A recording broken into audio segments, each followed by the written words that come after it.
नमस्कार। आज हम कक्षा 10 की क्षितिज पाठ्य पुस्तक से अध्याय 8 झांसी की रानी सुभद्रा कुमारी चौहान की कविता का अध्ययन करेंगे।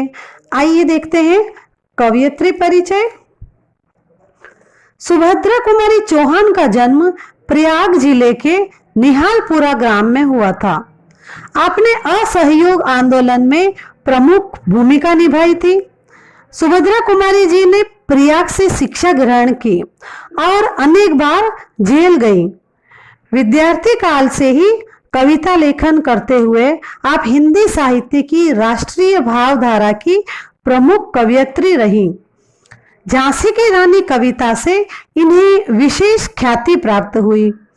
सुभद्रा जी ने गद्य और पद्य में समान रूप से लेखनी चलाई है। कर्मवीर आपकी कविताओं का प्रथम संकलन है। इसके अतिरिक्त पारिवारिक कविताएं यथा वात्सल्य प्रेम, पति प्रेम की भावना से अनुप्राणित है। बिखरे मोती इनका प्रसिद्ध कहानी संग्रह है। बिखरे मोती तथा कविता संग्रह मुकुल दोनों पर ही इन्हें हिंदी साहित्य सम्मेलन का सेक्सरिया पारितोषिक मिला। भाषा शैली भावों के अनुरूप सरल और गति लिए हुए हैं। देखते हैं पाठ परिचय। इस कविता में सुभद्रा जी भारत के प्रथम स्वतंत्रता संग्राम की प्रमुख क्रांतिकारी देवी झांसी की रानी लक्ष्मीबाई के प्रति अपने श्रद्धा सुमन अर्पित किए हैं। इस कविता में झांसी की रानी लक्ष्मीबाई के अदम्य साहस एवं शौर्य की गाथा गाई गई है। लक्ष्मीबाई ने सन 57 की क्रांति का नेतृत्व करते हुए निराश और हताश राजा महाराजाओं में आशा का संचार किया था। लक्ष्मीबाई वीर शिवाजी की शौर्य गाथाएं सुन सुनकर एवं तलवार, बर्छी, कटार के साथ खेलकर बड़ी हुई थी। लक्ष्मीबाई वीरता की अवतार थी। झांसी के राजा के साथ इनका विवाह हुआ, किंतु दुर्भाग्य से उनके पति शीघ्र ही चल बसे और 23 वर्ष की आयु में रानी विधवा हो गई। इधर अंग्रेजों की गिद्ध दृष्टि झांसी पर पड़ी और वे झांसी को लावारिस मानकर अपना झंडा फहरा देते हैं, किंतु रानी लक्ष्मीबाई ने मरते दम तक अंग्रेजों से लोहा लिया तथा झांसी की रक्षा की। अंत में रानी लक्ष्मीबाई को यमुना के तट पर अंग्रेजों ने घेर लिया। यहाँ पर लक्ष्मीबाई अपनी सहेलियों कान्हा और मंदरा के साथ बहादुरी से लड़ती हुई वीर गति को प्राप्त हुई। अब आइए देखते हैं कविता झांसी की रानी की व्याख्या। देखिए कुछ पहला इसका पंक्तियां। सिंहासन हिल उठे, राजवंशों ने ब्रकुटी तानी थी, बूढ़े भारत में भी आई फिर से नई जवानी थी। गुमी हुई आजादी की कीमत सबने पहचानी थी, दूर फिरंगी को करने की सबने मन में ठानी थी। चमक उठी सन 57 में वह तलवार पुरानी थी, खूब लड़ी मर्दानी वह तो झांसी वाली रानी थी। देखिए प्रसंग देखते हैं इन पंक्तियों का। प्रस्तुत पद्यांश सुभद्रा कुमारी चौहान द्वारा रचित झांसी की रानी शीर्षक कविता से लिया गया है। देश में आजादी के लिए प्रयास 1857 के प्रथम स्वतंत्रता आंदोलन से ही शुरू हो गया था। उसी प्रसंग को लेकर कवयित्री ने यहाँ वर्णन किया है। देखते हैं व्याख्या। सिंहासन हिल उठे, राजवंशों ने भ्रिकुटी तानी थी, बूढ़े भारत में भी आई फिर से नई जवानी थी। कवित्री कहती है कि अंग्रेजों को भगाकर देश को आजाद करने के लिए प्रयास सन 1857 में सिपाही विद्रोह के रूप में शुरू होकर व्यापक हो गया था। अनेक देशी राजाओं ने अंग्रेजों के विरुद्ध बगावत की थी। ये सिंहासन हिल उठे, राजवंशों ने भ्रकुटी तानी थी।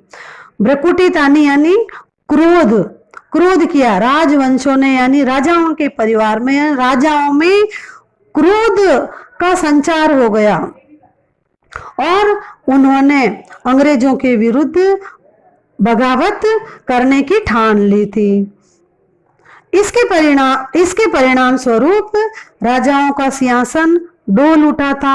उसे देखकर ऐसा लगा जैसे बूढ़े भारत में जवानी आ गई हो, यानी ये जो हमारा भारतवर्ष है इसमें नए जोश का संचार हो गया हो। गुमी हुई आजादी की कीमत सबने पहचानी थी। दूर फिरंगी को करने की सबने मन में ठानी थी।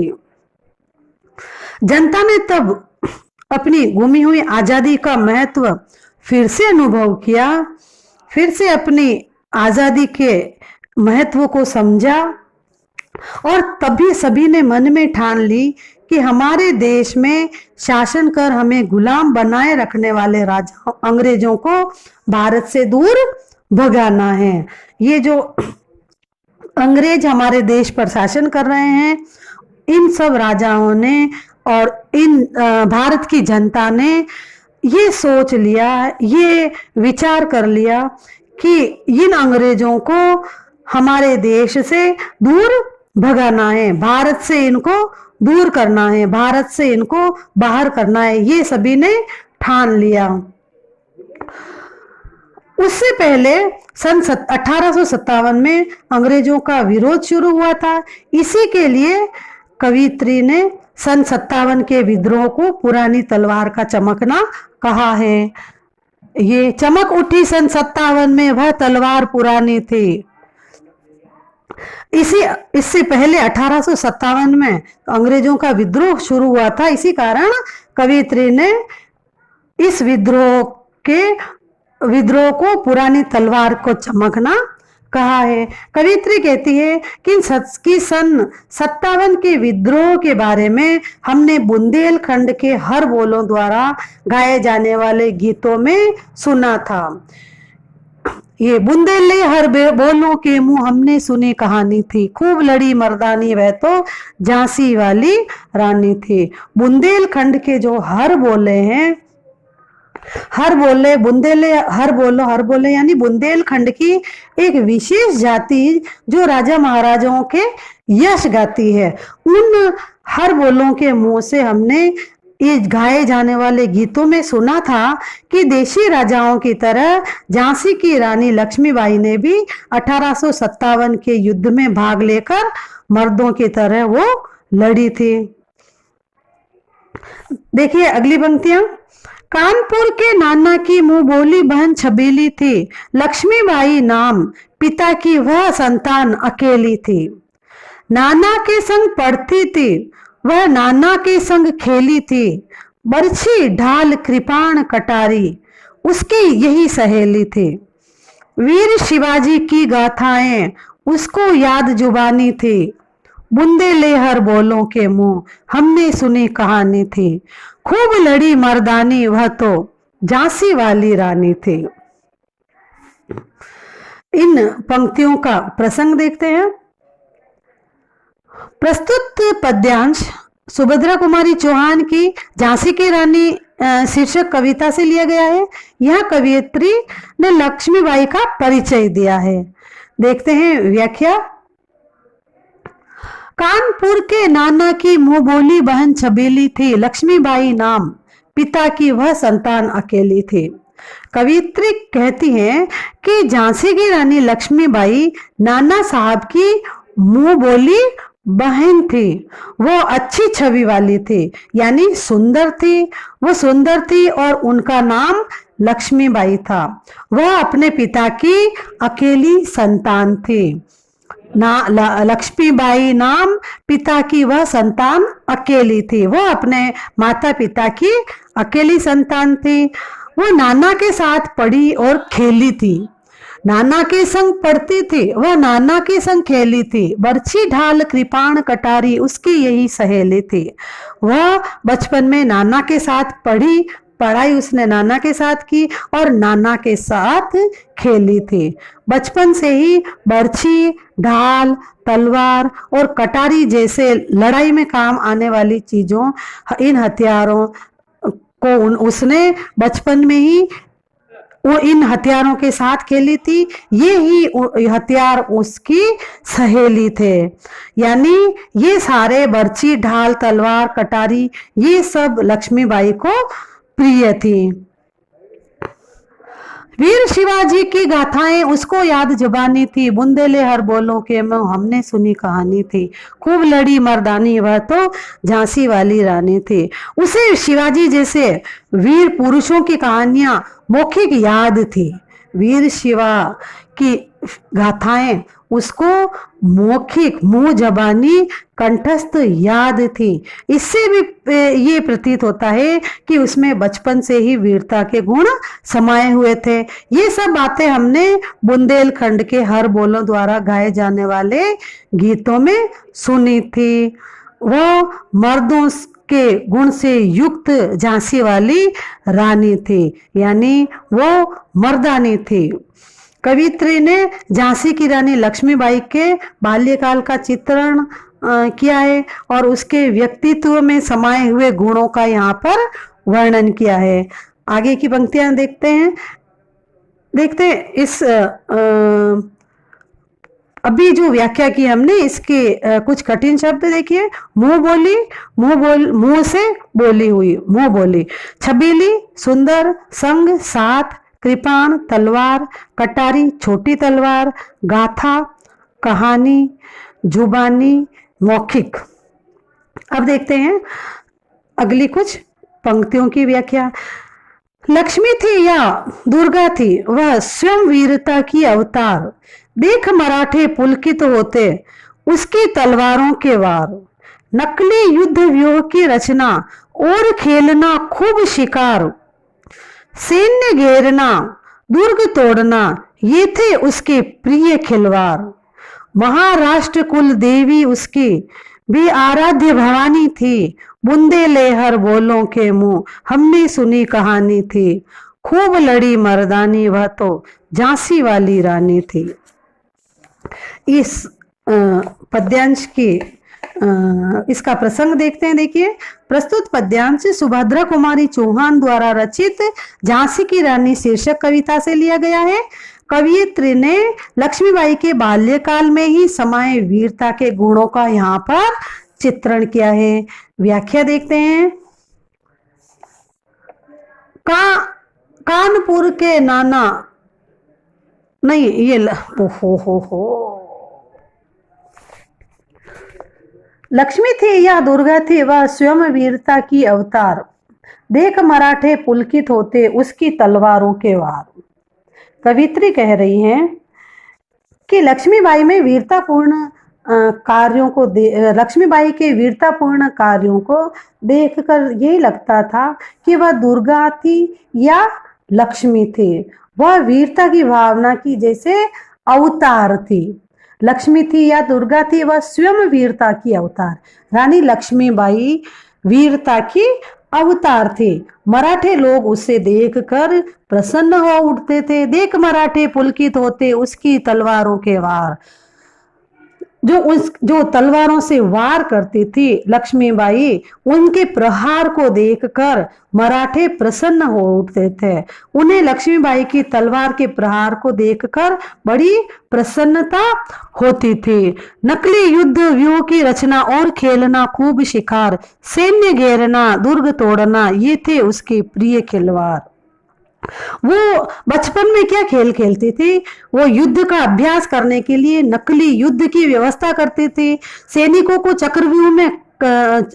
को व्यूह में खड़ा करती थी और फिर उस व्यूह को तोड़ने का प्रयास करती थी। व्यू की रचना और खेलना खूब शिकार, वो व्यू की रचना करती थी और फिर उस व्यू को तोड़ने का प्रयास करती थी। उसे शिकार खेलना भी अच्छा लगता था। सेना की घेराबंदी करना, दुर्गों को तोड़ना, ये उसके पसंद खेल थे। सैन्य घेरना, दुर्ग तोड़ना, ये थे उसके प्रिय खिलवाड़। सेना को घेरना, सैनिकों को घेर लेना और दुर्ग तोड़ना, जो किलों को तोड़ना, उसके प्रिय खेल थे। ये सभी खेल उसे पसंद थे। महाराष्ट्र कुल देवी उसकी उसकी भी आराध्य भवानी थी। बुंदेले हर बोलों के मुंह हमने सुनी कहानी थी। खूब लड़ी मर्दानी वह तो झांसी वाली रानी थी। महाराष्ट्र के लोगों की कुल देवी भवानी ही उसकी आराध्या थी। महाराष्ट्र कुल देवी भवानी, वो महाराष्ट्र की देवी भवानी ही उसकी आराध्य देवी थी। अन्य की आराधना न कर वह भवानी की आराधना करती थी, किसी और की आराधना नहीं करती थी और वो भवानी की आराधना करती थी और भवानी महाराष्ट्र की कुल देवी थी। ये सब बातें हमने बुंदेले हर बोलों के मुंह से सुनी। बुंदेले हर बोलों के मुंह हमने सुनी कहानी थी। खूब लड़ी मर्दानी वो तो झांसी वाली रानी थी। ये सब बातें हमने बुंदेले हर बोलों के मुंह से, जो राजाओं के यश कीर्ति गाते गाते हैं, उनके मुंह से सुनी है। और यह भी उनसे सुना कि वह महिला मर्दों से के समान वीर थी और झांसी की वह रानी लक्ष्मीबाई अंग्रेजों के विरुद्ध खूब लड़ी थी। कवित्री ने यहाँ लक्ष्मीबाई की वीरता की विशेषता को स्पष्ट किया है और वह वीर होने के साथ आध्यात्मिक भी थी। महाराष्ट्र की कुल देवी भवानी की वो आराधना करती थी। अब इसके कठिन शब्द देखिए। लक्ष्मी धन की देवी, दुर्गा एक देवी जिसने राक्षसों का संहार किया था, वीरता का अवतार, बहुत वीर, वीरता की साक्षात रूप। पुलकित प्रसन्न, वार आक्रमण, व्यूह घेरा, सैन्य सेना, दुर्ग तोड़ना, किलों को तोड़ना, खिलवाड़ खेल, आराध्य जिसकी पूजा की जाए, भवानी दुर्गा। आइए अगली पंक्तियां। हुई वीरता की वैभव के साथ सगाई झांसी में, ब्याह हुआ रानी का तब ब्याह हुआ रानी बन आई लक्ष्मीबाई झांसी में। राजमहल में बजी बधाई, खुशियां छाई झांसी में। सुबह बुंदेलों की विरुदावली सी वह आई झांसी में। चित्रा ने अर्जुन को पाया, शिव से मिली भवानी थी। बुंदेले हर बोलों के मुंह हमने सुनी कहानी थी। खूब लड़ी मर्दानी वह तो झांसी वाली रानी थी। इन पंक्तियों का प्रसंग देखिए।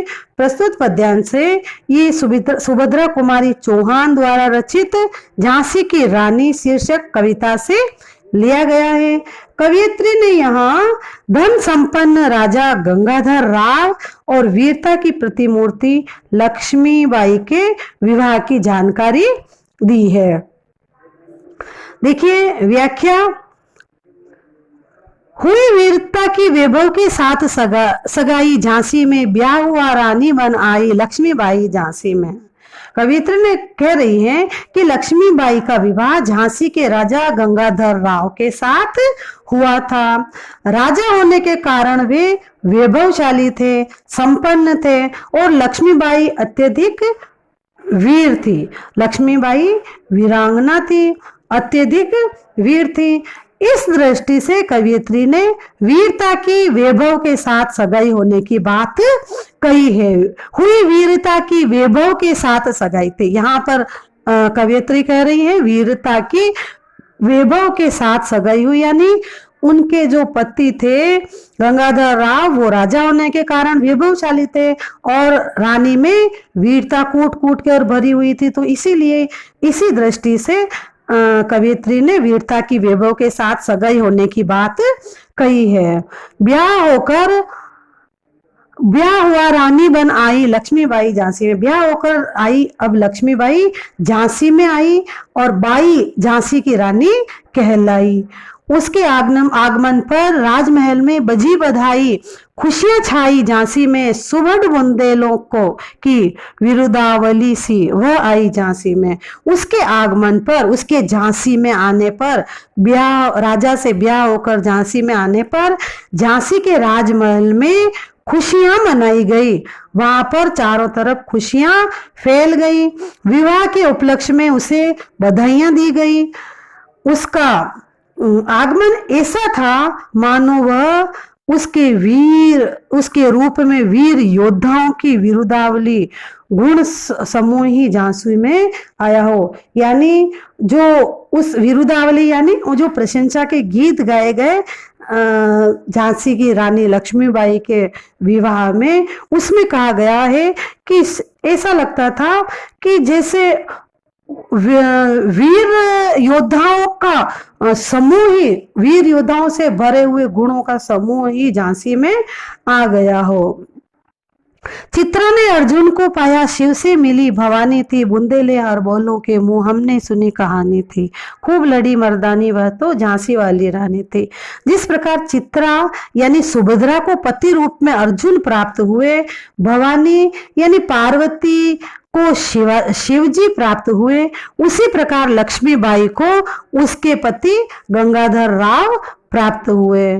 कवियत्री कह रही है कि इन बातों का वर्णन बुंदेलखंड में गाते हुए घूमने वाले हर बोलों के मुंह से हमने सुना था। हमने यह भी सुना था कि वो साधारण महिला न होकर मर्दानी थी। वह युद्ध में खूब लड़ी मर्दानी, वह तो झांसी वाली रानी थी। वो झांसी वाली रानी, वो लक्ष्मीबाई मर्दानी थी और वह युद्ध में खूब लड़ी थी। उसने युद्ध से मुंह नहीं मोड़ा था। कवियत्री ने यहाँ गंगाधर राव और लक्ष्मीबाई के विवाह के समय छाई खुशियों के संबंध में वर्णन किया है और लक्ष्मीबाई को वीरता की प्रतिमूर्ति बताया है।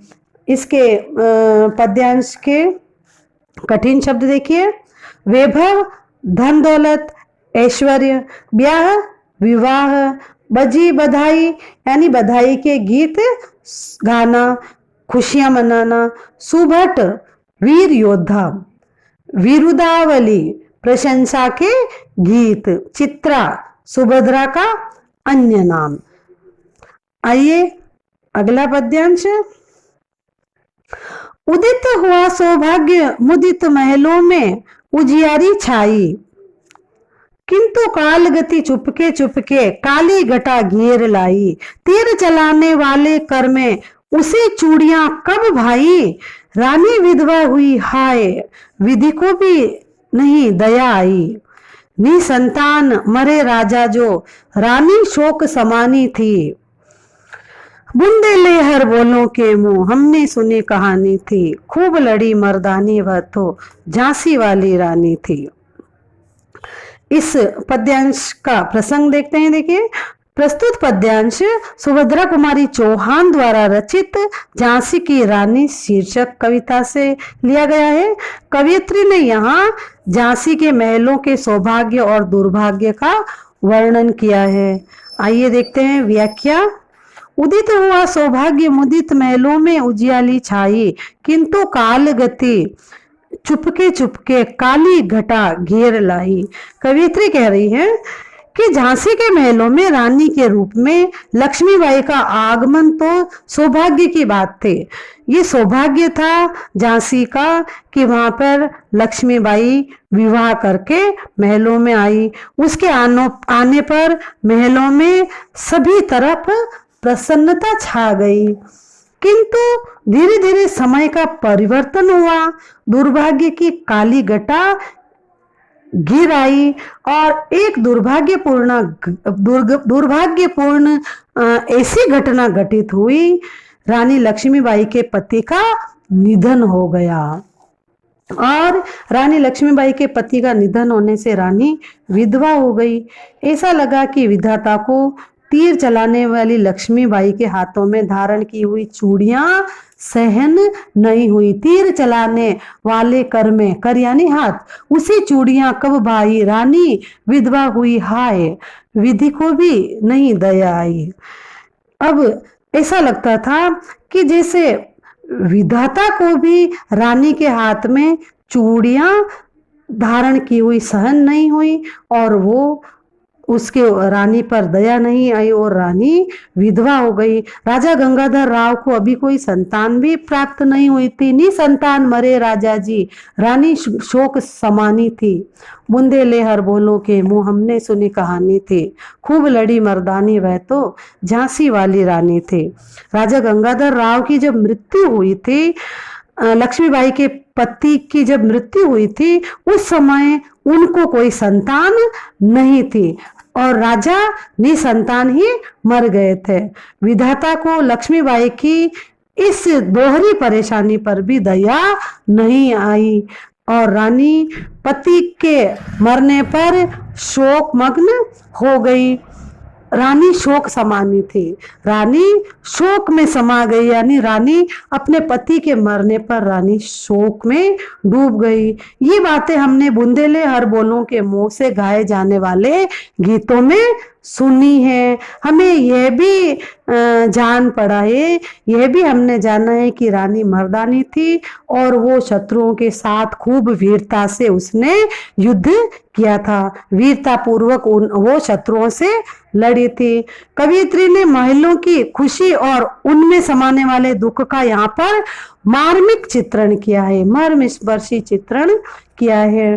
देखिए इन पंक्तियों में जो कठिन शब्द आए हैं, उदित हुआ, प्रकट हुआ, मुदित, प्रसन्न, खुश, उजियाली छाई, प्रसन्नता फैल गई, काल गति, समय का फेरा, काली घटा, विपत्ति, संकट, भाई, अच्छी लगी, विधि, भाग्य विधाता ब्रह्मा, निसंतान, जिसके संतान न हो, शोक समानी, शोक से भर जाना।